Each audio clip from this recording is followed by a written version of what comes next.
قلوب المؤمنين ليزدادوا إيمانا أشهد أن لا إله إلا الله وحده لا شريك له وأشهد أن محمدا عبده ورسوله أيها الإخوان اتقوا الله حق تقاته ولا تموتن إلا وأنتم مسلمون. قال الله تعالى في القرآن الكريم أعوذ بالله من الشيطان الرجيم وليخشى الذين لو تركوا من خلفهم ذرية ضعافا خافوا عليهم فليتقوا الله وليقولوا قولا سديدا. وقال أيضا قوا أنفسكم وأهليكم نارا. Ayat Astagfirullahaladzim amma ba'du. Jemaah salat Jumat yang dirahmati Allah, marilah pada kesempatan ini kita bergembira, kita senang. Maka sering disebut oleh para mubalik, para khatib, hadirin yang berbahagia. Itu doa harapan sekaligus mudah-mudahan kenyataan bahagia di dunia, bahagia di akhirat. Amin. Mari kita berbahagia dengan situasi, kondisi yang kita rasakan ini. Maka kita dengan mengekspresikan rasa syukur kita kepada Allah Subhanahu wa Ta'ala. Dalam hati meyakini, dengan lisan kita mengucapkan, dan dengan perbuatan kita amalkan. Kemudian yang berikutnya, mari kita jangan pernah berhenti untuk senantiasa menuju kepada kemuliaan di hadapan Allah, yaitu menuju predikat muttaqin, predikat atau sebutan orang yang paling dimuliakan di sisi Allah Subhanahu wa Ta'ala. Masa lalu ya sudahlah, yang lalu biarlah berlalu. Mari kita songsong hari depan yang dengan penuh cerah ceria. Apalagi sekarang menurut kesepakatan waktu sekarang sudah tahun 2021, tanggal 8 Jumat yang kedua. Saudara sekalian yang dirahmati Allah, pada kesempatan ini izinkan saya menyampaikan mengenai pendidikan kepada anak, pendidikan di dalam keluarga. Jadi di tengah situasi kondisi seperti sekarang ini, kita tetap keluarga di nomor satukan, anak-anak kita nomor satukan. Oke lah bapak-bapak, ini mungkin kita ini sibuk di luar. Ada yang sibuk berbisnis, ada yang sibuk menjadi pegawai, pedagang, petani, dan lain-lain. Tapi anak harus kita perhatikan dengan sungguh-sungguh.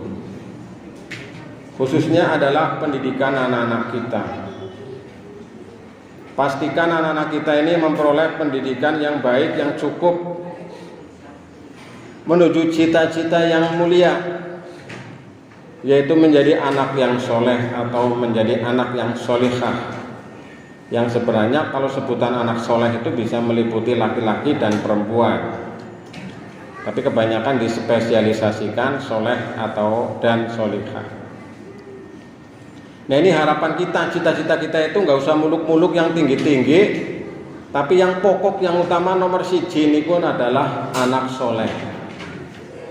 Yang lain itu penting sebagai kelengkapan dari anak soleh. Mungkin ada cita-cita anak-anak kita menjadi dokter, menjadi jenderal, menjadi pejabat, menjadi pegawai, menjadi pedagang, pengusaha, dan sebagainya. Yaitu harus ada embel-embelnya nanti di belakang. Pegawai yang soleh, pejabat yang soleh, pedagang yang soleh. Ini yang akan berarti, berharga, dan menjadi investasi bagi kita sebagai orang tua. Ini yang secara biologis anak kita. Dan kita bisa mendidik punya anak banyak secara ideologis, yaitu bukan anak kandung kita, tapi mereka didik seperti kita mendidik anak-anak kita. Sehingga nanti kelak menjadi investasi pula ini kebaikan.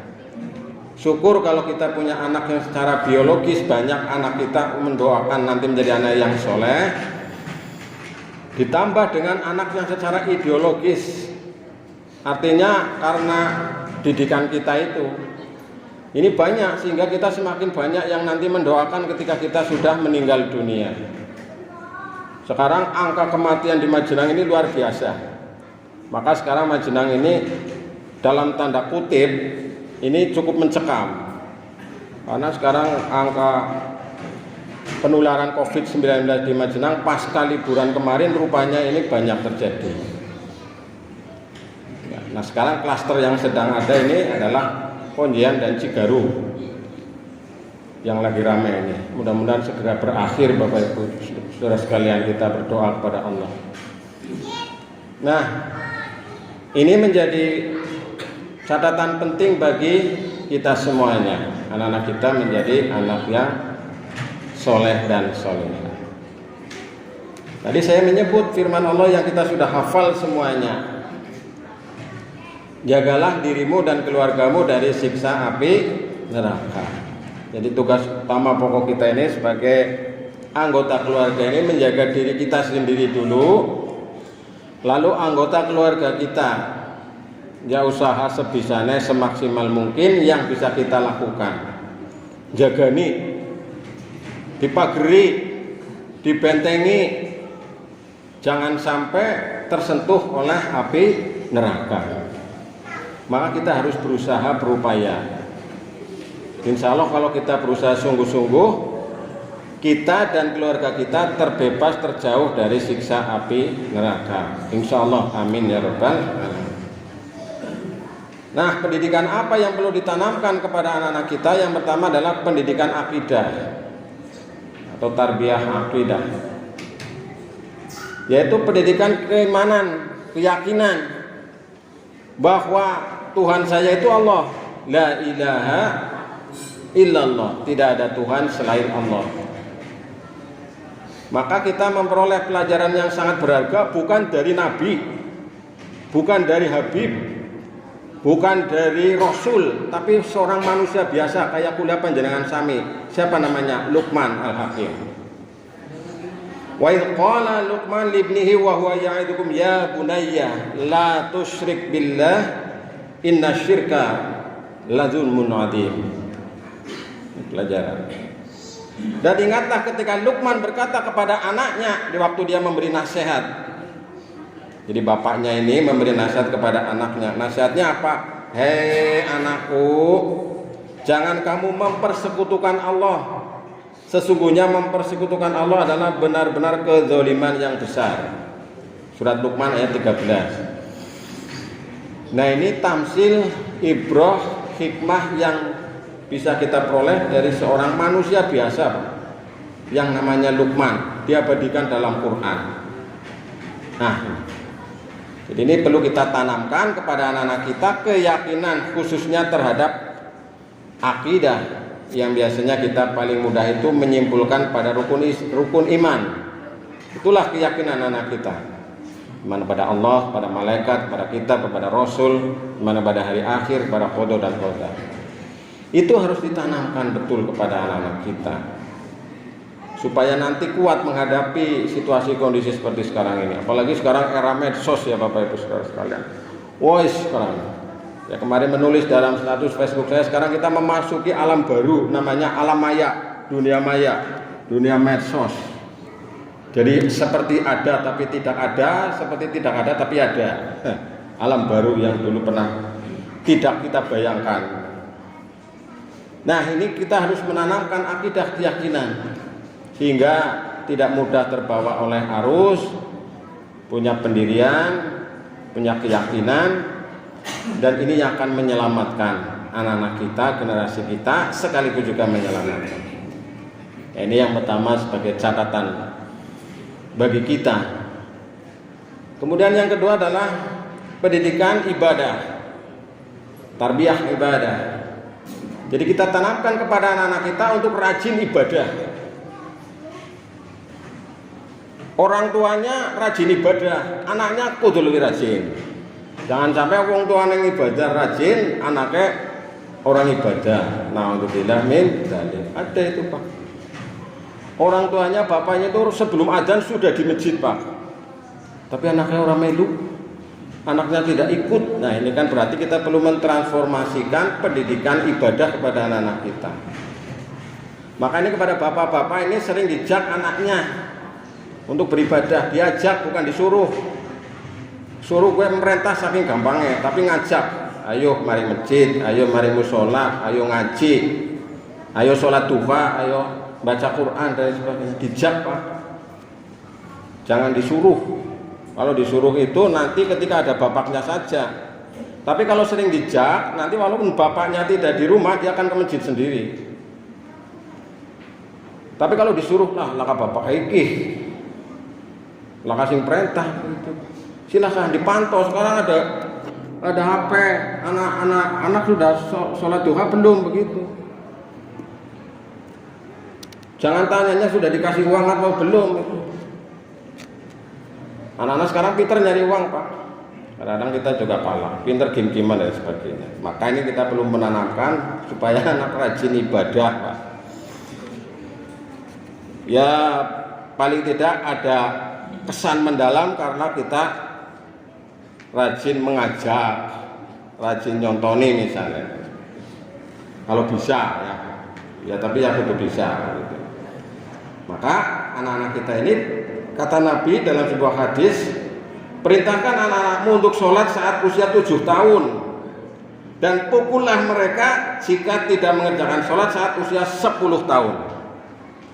Jadi sejak anak-anak bisa melakukan itik sudah sering diperlihatkan sholat Pak. Ajaran sholat, enak di situ anaknya, aku harus sholat begitu.